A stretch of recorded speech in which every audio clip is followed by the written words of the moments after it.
Greetings and welcome to the Maine Question podcast. I'm your host, Ron Lisneck. Now, as we record this episode, it is early spring in Maine, which reminds us of the old saying, if you don't like the weather in Maine, just wait a minute. It's the time of year when you turn up the heat in the morning and flip on the air conditioner in the afternoon. Now, while the weather may be all over the place, the climate appears to be on a definite trend line. Winters are getting warmer. What used to be a snowstorm now combines with rain, or we get rain only in the middle of winter. News reports come out every day with unprecedented findings, many of which are quite alarming.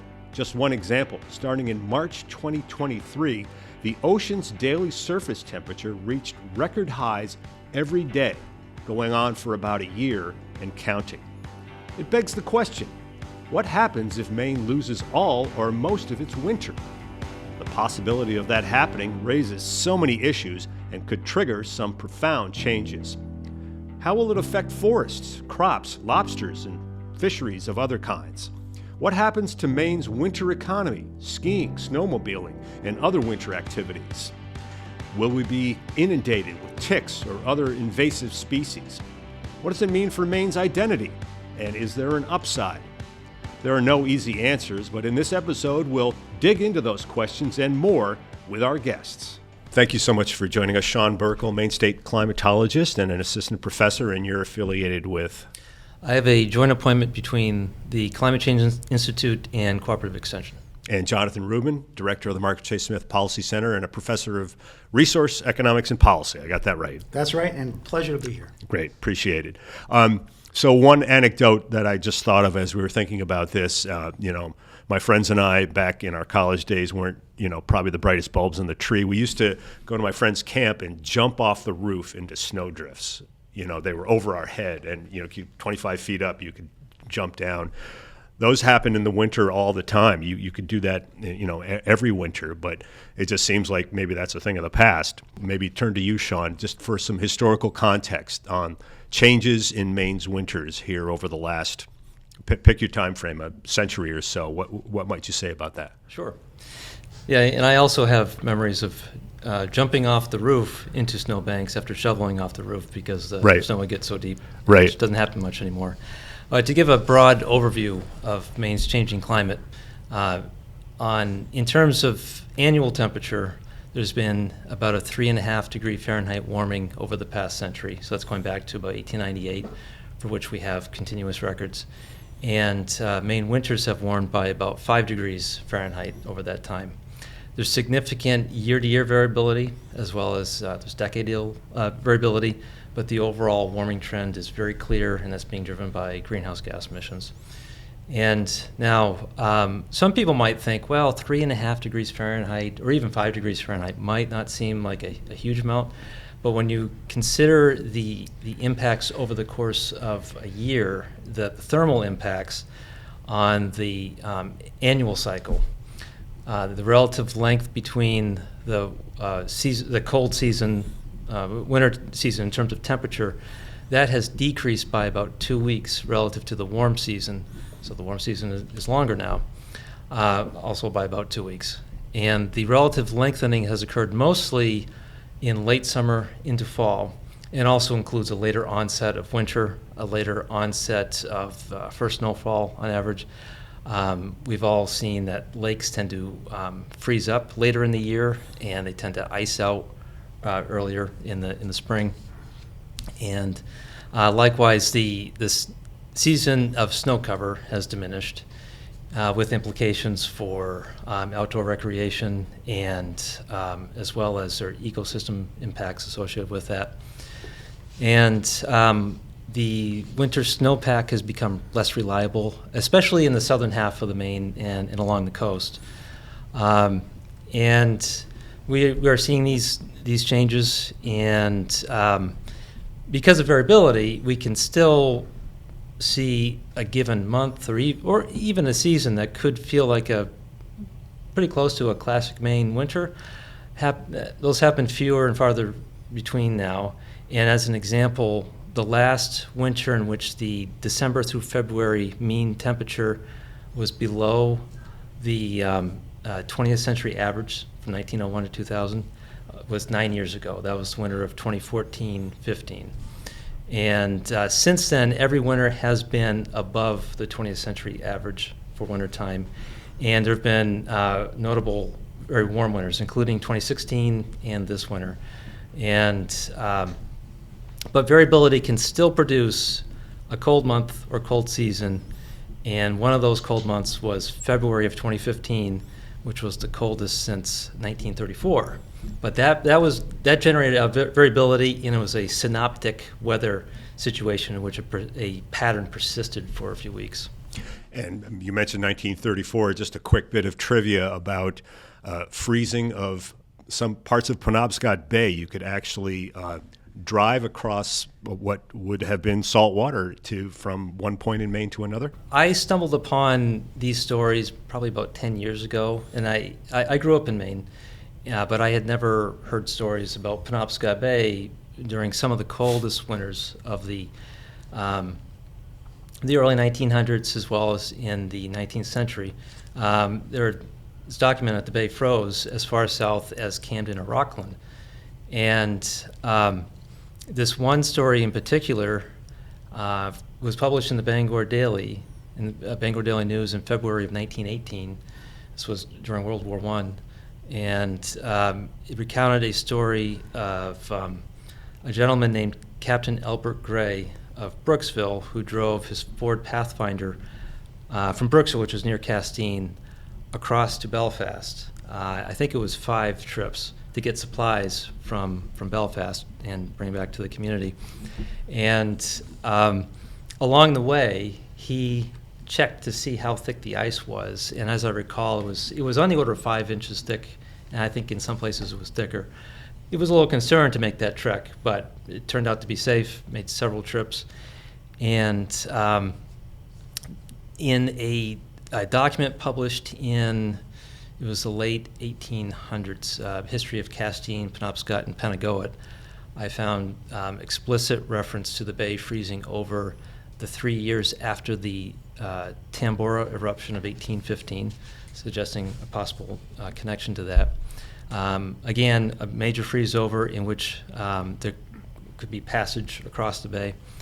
And in that same book, even a reference of a freeze over during the American Revolution, in which a British soldier walked from Camden to Castine. At the time, Castine was occupied by the British. Amazing. So a really interesting history. Now, it certainly was not every year. Those big freeze overs are very rare, actually, but happened 5 or 6 times in the early 1900s. The 1918 is a standout event. Happened in 1904, 05. And then 1934 was the last big freeze over. And in 2015, I believe it was the Bangor Daily News interviewed a gentleman who had a living memory of that 34 freeze and recounted how strange it was to be on ice and to feel the swell of the ocean beneath. Crazy. Wow, that's amazing. Jonathan, a few recent stats we were able to dig up. Recreation, about 4% of Maine's economy in 2022, 6th among all states. Snow activities, $68 million in economic activity that same year. Just talk about some of those numbers and how they figure into Maine's economy and its identity.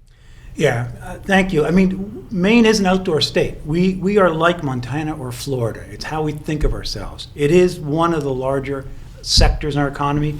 The Bureau of Economic Analysis notes that for the outdoor economy, the recreational economy, boating and fishing are number 1, followed by RVing, snow activities, skiing, snowmobiling, and after that, motorcycle, climbing, and spiking, and things like that.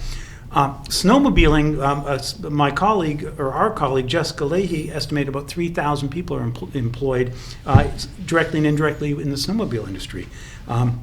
Fort Kent normally hosts the Can-Am dog race up in Aroostook County.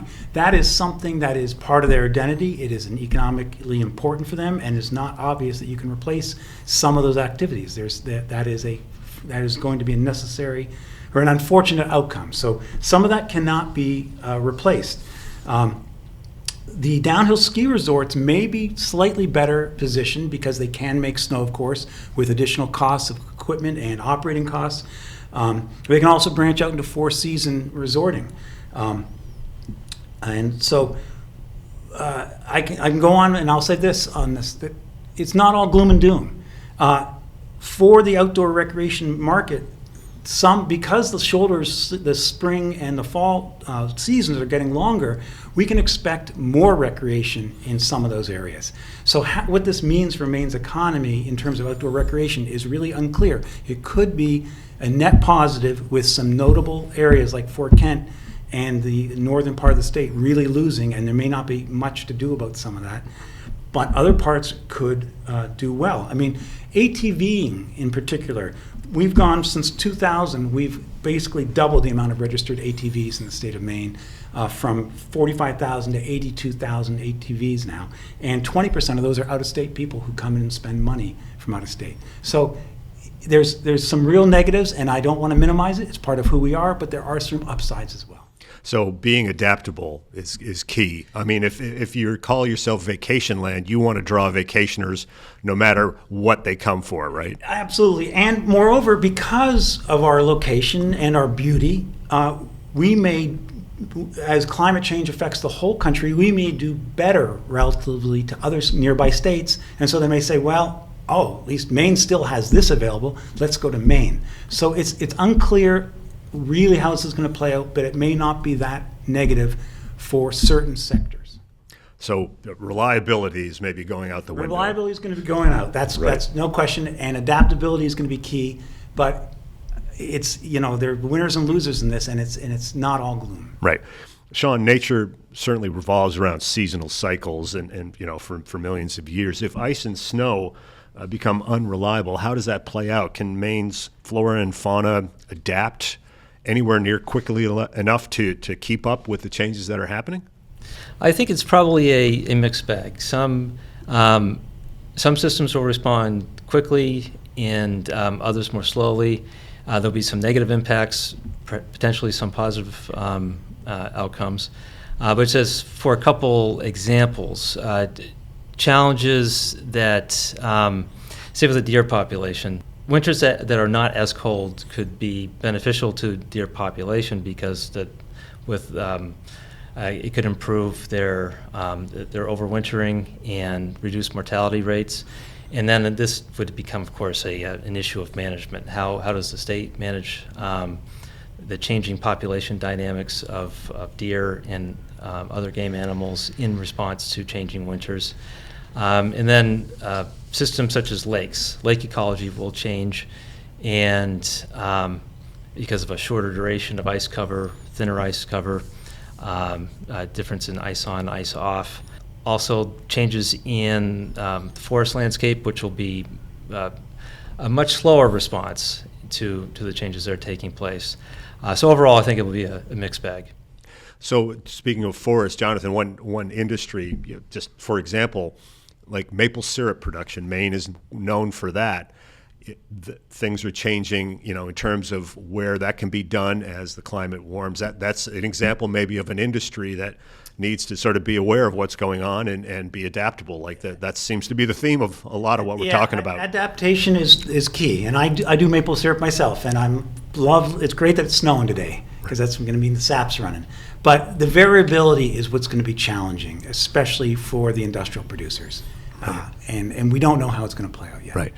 Sean, there were two big storms in January 2024 that battered the coast of Maine, and they were mostly, I think, rain events. Could we see events like that more frequently? There's certainly grabbed a lot of people's attention. Yes, those two storms with the major impacts on January 10th and January 13th, and then, of course, also the December 18th storm. And all three of those storms were very similar in terms of they produced south or southeasterly winds. They were strong cyclones, generally tracking to our west. And in the particular path that each one took produced damaging winds. And of course, especially with the January 10 and 13 storms, there was the coincidence of high tide with maximum winds that produced so much damage along the coast. And just to set the stage or provide some context, we saw many extremes in 2023. It ranks as the warmest year on record globally for at least records going back into the 1800s, but we could extend that back further, probably thousands of years. Temperature warming associated with a buildup of a strong El Nino, as well in the Pacific, as well as warming across the North Atlantic. But it's occurring on this backdrop of increasing greenhouse gas emissions, warming resulting from that. But there was a jump in temperature worldwide of about 0.2 degrees Celsius. That is not completely understood why there's such a jump in 2023. A lot of that temperature increase occurred over the North Atlantic Ocean, and of course our weather, much of our weather is associated with patterns over the North Atlantic, and so those storms that we experienced in December and January were on the backdrop of a record warm North Atlantic Ocean after a year of record warmth worldwide as well. And so now looking into the future, and in terms of what we might expect to see for future storms, what we have from climate models and studies that are available, it seems with high confidence that storms are likely to increase in intensity. Now the frequency is less known, and it relates to how in a warming climate, how the poleward temperature gradient changes in the lower part of the atmosphere versus higher up, and how that impacts cyclone formation in those dynamics. So in a warming climate, we're expected to see more intense storms, possibly a decrease in frequency, but that's a big question mark. And so research continues on that. And then there's also the North Atlantic storm track. How is that going to shift? So there's still many questions to research. Jonathan, I mean, those storms that battered the coast, I mean, like you talked about Maine's identity, and certainly many structures along the coast, lobster shacks, people's homes, docks, all of that took a hit, and that has to be a drag on the economy. It's very expensive. And it is really important that we make conscious decisions about what has to be hardened and to get those communities back as soon as we can. There is some monies available today, partly from the Inflation Reduction Act and the bipartisan infrastructure law. So there are some federal and some state resources to help the communities. It's going to be an ongoing question what we do about the coast, though. What areas do we harden and what areas do we retreat from? We cannot protect the entire coast. Right. And those are really hard discussions, and I don't think the answer is going to be uniform. It's going to depend community by community are going to have to make those choices. Can you talk about the School of Economics and also the Margaret Chase Smith Center and some of the work you're doing in some of these areas? I know you have your own podcast where you deal with a lot of these issues. What's the name of the podcast? Maine Policy Matters. Okay, great. Plug right there for you. So that's great. But just talk about how the folks you work with look at these issues, and what kinds of things are you studying and collaborating on? Well, there's so many people at UMaine. I mean, I don't want to. I'm a little reticent to say too much because I work with people like Cindy Eisenhower, Kathleen Bell. There's so many of my colleagues that work on these issues. But let me tell you about one fun project right now. Transportation is the largest source in greenhouse gas emissions in the state of Maine. And so we're working with the Department of Transportation on a best practices for public transportation. How do we provide more mobility to unmet travel needs? There are people who are older, and we're all getting older, who can't drive to medical appointments. They may not have a car, they may not afford it, or for whatever reason they cannot drive. So we're looking at how do you improve mobility and yet somehow reduce greenhouse gas emissions within the system, and that is with our state agencies, and so those are the types of projects we're very actively working on. It's not just me; there's so many UMaine colleagues are working on these issues. Sean, maybe you could talk about your role as just briefly the Maine State climatologist. Can you expand on what that entails? And I know one big tool you use in your work is the climate Reanalyzer, and that's been cited in news reports all around the globe. And just give us a brief thumbnail pitch of what that is, and then your role as the climatologist. Sure. Well, Climate Reanalyzer is a data visualization website for climate and weather data sets. In particular, a type of climate data product called Reanalysis that it provides us a historical estimate back many decades using a type of forecast model that's initialized with historical data sets, and we can get a really robust, accurate depiction of past climate. And so reanalyses are used for climate study, and that's the centerpiece of the website. I also have built around onto the website weather forecasting portions where people can look at the current 10-day forecast, and as well as other climate data sets for daily temperature, daily sea surface temperature. I started developing Climate Reanalyzer in early 2012. And this was with the Climate Change Institute, and it's been something that has very much become a part of my research, and it's been really quite humbling to see the website get so much media attention, especially last summer when the global temperatures were reaching record levels. As state climatologist, I provide climate services. And climate services entail the production, translation, and dissemination of climate and weather information. And so both as state climatologist and as well as a climate researcher, I operate over different timescales. Historical climatology, I also have an interest in paleoclimatology, but down to the weather timescale, and then working on projects trying to understand changes that we expect to see in the future. And to note, there's a state climatologist in every state in the country. It's part of a program that was established in 1976, and it's a program between the National Oceanic and Atmospheric Administration and a state entity. Many state climatologists are at universities, others are within state government. My position's, of course, here at the university. Right. There's so many stories and stats coming out every day. I just saw one the other day that allergy season is expected to be somewhere around 2 weeks longer in many areas because of the changing winters.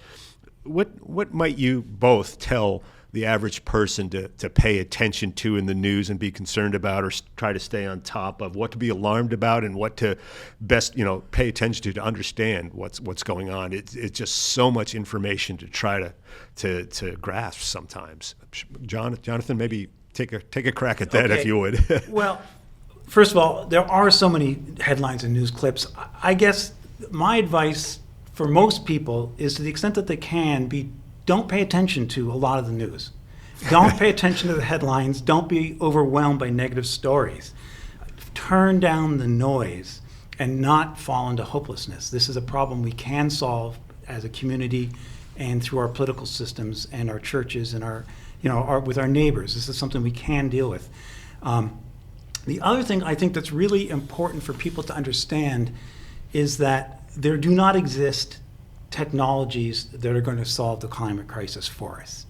If someone tells you that they have a technical solution, they may believe it, but it's just not true. Technology alone will not solve the climate crisis. This is fundamentally a human problem that we have because of the choices we make as people, as communities, and our elected officials. So I do think that it's turn down the noise. Remember, there's no silver bullet here, and think about working with your communities in whichever way you feel you can slot into those communities, because this is really fundamentally a social problem. So we'll use technology to attack the problem, but it comes down to political will, or the will of a group of people? It does. I mean, certain problems can be solved through technology. We don't have, with modern plumbing, we don't have waterborne diseases anymore. There is a technical solution to sewage and waste. There is not a technical solution to how much energy we use. That is fundamentally the problem, is we're using more energy. We have larger televisions, faster cars, bigger homes. We cannot, those are choices that we're making to consume. You're not going to find a technology that's going to suddenly say, well, it doesn't matter anymore. I mean, I drive an electric vehicle, but nonetheless, technology it's enabling, but it's not sufficient. Right. Sean, your thoughts? Well, I'd like to follow up on that, on Jonathan's message of hope, and to try to not get caught up in the news media in terms of the negative stories are out there, in to try not to become overwhelmed, and to look at actions that you can take, things that you can do in terms of adaptation, and we have to accept some amount of change is going to happen, but we have the ability to adapt and to manage and to plan. And whether it's environmental groups or efforts of the Maine Climate Council, there are many very positive activities going on to help improve our future here in Maine and take on this challenge in a very meaningful way that people can feel good about, and to focus on the positive things that can happen and to not get overwhelmed in the negative aspects. So would you both consider yourselves glass half full people? Yeah, I think we can manage this. I completely agree with Sean. Change is going to occur. It's how we manage the change. And that really is about communities, being resilient communities, and talking to our neighbors. Well, thank you so much for joining us. We appreciate it. Thanks for joining us. This and all of our recent episodes can be found on UMaine's YouTube channel. Traditional audio-only podcast episodes can be found on Apple and Google Podcasts, Spotify, and SoundCloud, as well as UMaine's website. If you like what you see and hear, the best way to support the podcast is to subscribe to your platform of choice. Questions or comments, send them along to Maine Question at maine.edu. We'll catch you next time on the Maine Question.